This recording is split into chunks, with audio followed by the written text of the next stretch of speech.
Hello. It's good to see you today or tonight, whenever you're watching. Um, there's that hurricane that's supposed to be hitting the south. Hurricane Aaron, I think, is the name of it. So we are a little cloudy today here in South Carolina, and I'm not complaining. That sun, boy, it gets hot. um, I wanted to continue a little bit further with our missions discussion. So I don't know what your experience is with missions, what your mindset is, if you've ever gone on a missions trip, if and what those experiences were. I believe most people come back changed. If and it's even there's many ways to participate, right? You can go yourself. You can financially support someone else to go. You can buy items to send. I remember bringing Tootsie Rolls. A lot of the kids where we went, especially in Belize, they just didn't have treats like that. And so you could bring a lot of Tootsie Rolls and stretch those very far for your budget, and the kids loved it. And one of the other items I wanted to make mention of with the Cayman Island trip, I thought it was interesting. Like I said, you could see that was the first time for me witnessing the vast difference between the extremely poor, financially poor, and the extreme financially wealthy. A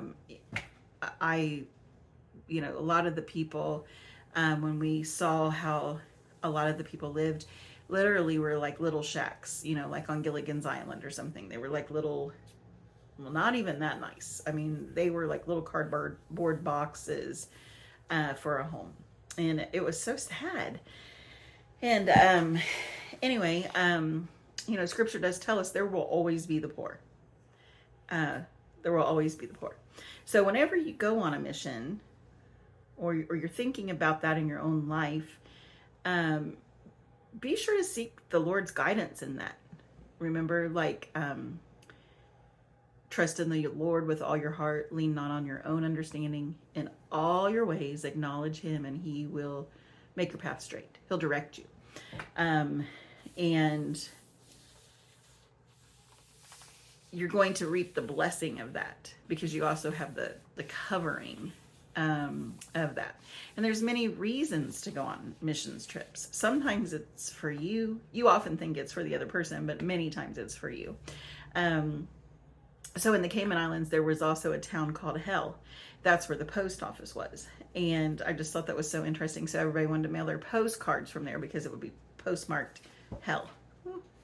And then another item I wanted to make mention of regarding my Belize trip is that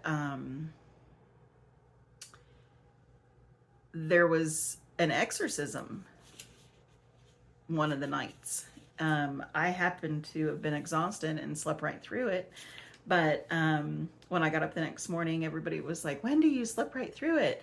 There was an exorcism last night. And so somebody actually had demons cast out of them. And to be honest, I was kind of bummed I did miss it. But see, in other countries, they're very familiar with that. Not so much here in the States, although I think it's coming. People will be experiencing that because Scripture says that is going to happen. And it is happening now in small amounts, but soon I think it's going to accelerate. So, and then what does that mean? That means people are set free, right? Jesus came to set the captives free. And there are many capacities that we can think of that word captive. But nonetheless, it's very interesting.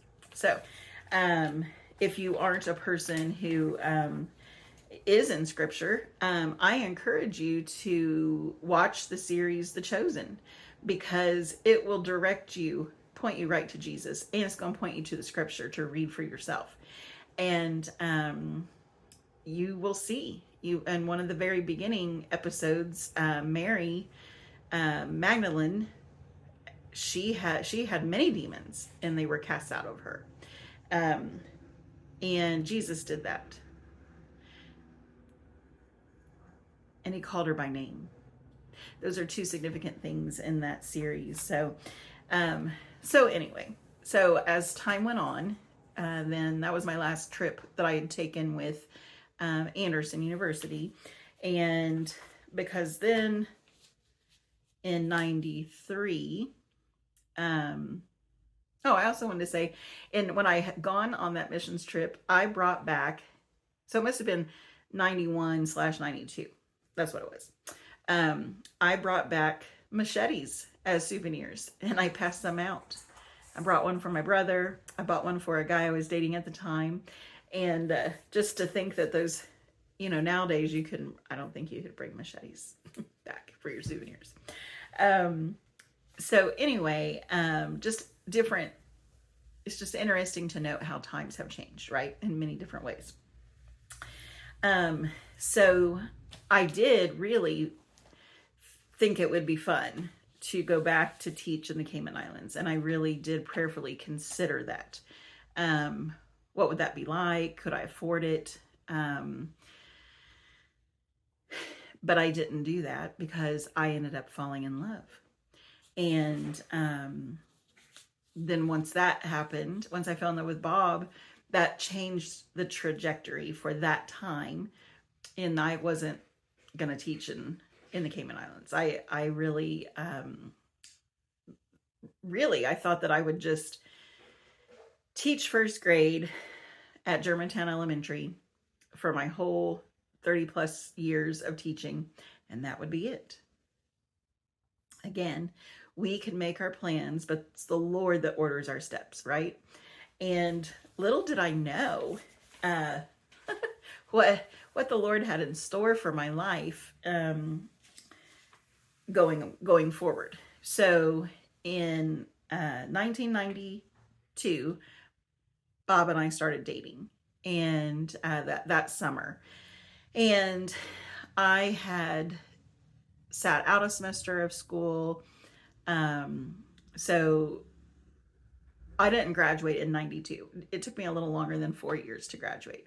I graduated from Anderson in 93, and which was okay. I had my student teaching to do, and then I had to make up that semester as well. And to be honest, I didn't do so great my first year at Anderson academically. I struggled quite a bit with balancing fun and studying and learning how to study at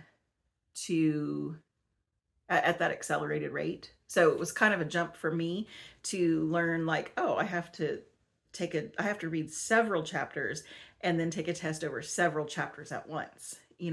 Our high school was sort of bite-sized chunks. And so we would read a chapter, study a chapter, and then take a test. So that was quite an experience for me to make that adjustment. So nonetheless, it took me a little longer than the rest of my peers that I started with to finish, but that's okay. So Bob and I started dating in the summer of 92. His mom died then that summer. And Bob was 20, I was 22. And that's a lot to manage, the loss. I don't know, I still have my mother here, but looking back, he was pretty young. He and his twin brother were very young, and his younger brother, Michael, was, I think, only 12 at the time. So anyway, they lost their mom, and I do remember the moment that I knew that Bob was the one for me. And so he and I both worked at the Germantown IGA, right? And of course, I think there was a lot of coercion from like the manager Steve Pressel there at the time, and nudging, trying to play matchmaker really. Even though really Bob and I knew each other from Germantown First Church of God, it was that summer of working at the Germantown IGA that our dating life sort of took off. And I had been dating another guy, actually, and he stood me up. We had been dating about a year, and his birthday was on the 4th of July, and we were supposed to go to a picnic for 4th of July and his birthday. And he just didn't even call me. And I was like, wow. And then there was another guy that I had dated off and on all through school. And he really, I loved his family. And, but he didn't really treat me very well. He really didn't. And so anyway, he had already gotten married and divorced, and then called me to sometime that summer. He was in town and he wanted to connect. And then Bob and I had started dating right at then. So, you know, for my own life, that was a Kairos moment, because I had it was a 3-person, like that's a big thing, like right besides your walk with the Lord, choosing a spouse, your mate for life, who God has for you, for one another to be each other's helpmates. That's your biggest decision that you're going to make in your life. And so at any rate, Bob's mom was sick. I knew her because we all went to the same church, and some other friends and I had stopped over to visit her after work one evening. And I walked in, didn't know Bob was going to be there, and we had sort of been talking a little bit at that point, but I was talking, you know, to those 2 other guys as well. And when I walked into the hospital room, I saw Bob standing at the end of his mother's hospital bed, and he was just rubbing her feet. And it was just kind of like at that moment, I just knew he was the one. And so I'm going to stop there for today, and then we will pick up there the next time. That's my gift for you today. Have a great one.